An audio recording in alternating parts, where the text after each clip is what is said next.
Just এই লোকেশনটা একবার দেখুন মন দিয়ে, বাট এত সুন্দর লোকেশন আমি এর আগেও আপনাদেরকে মনে হয় শেয়ার করিনি, বাট আপনারা দেখুন একবার, এত সুন্দর লোকেশন। তো এই জায়গাটা আপনারা সবাই চিনেন, বাট আমি আর নতুন করে বলবো না লোকেশনটি, বাট তারপর আপনারা দেখুন লোকেশনটি অনেক সুন্দর, আমার কাছে ভালো লাগছে। অসাধারণ অসাধারণ একটি লোকেশন, বা কি সুন্দর। মানুষজনও অনেক মানুষজন আছে, বাট মানুষজনের কারণে লোকেশনটি আরও জমজমাটের কারণে আরও ভাল লাগছে। তো অসাধারণ লোকেশনে সবাই ঘুরতে আসছে, মন ভরে ঘুরছে।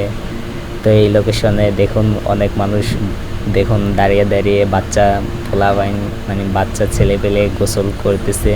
তো ওই সময় গোসল করার সময় অনেকে দেখতেছিল, অনেক এনজয় করতেছিল। তো এইখানে দেখুন সমুদ্রের মতনই লাগতেছে, এই জায়গাটা অনেক সুন্দর। তো এটা কোন জায়গা আপনারা সবাই ভালো করেই জানেন। এই যে দূরে দেখুন কত সুন্দর মানুষ বসে আছে, কত কত মানুষ বসে আছে, অনেক মানুষ বসে আছে, দেখুন অনেক সুন্দর লোকেশন। তো সবাই ভালো থাকবেন, সুস্থ থাকবেন, ও রবিন খান ব্লগ পেজের পাশেই থাকবেন। তো আমি আর বেশি কথা বাড়াবো না। তো আজকের লোকেশনটি আপনারা কমেন্ট বক্সে জানাবেন কোথায় থেকে আমি আপনাদেরকে দেখাচ্ছি। তো সবাই ভালো থাকবেন, সুস্থ থাকবেন, রবিন খান ব্লগ পেজে পাশেই থাকবেন। এই দেখুন পাথর আছে, কত সুন্দর ডিজাইন কালারের, কত খাবার দাবার সমস্ত কিছুই আছে। আল্লাহ হাফেজ।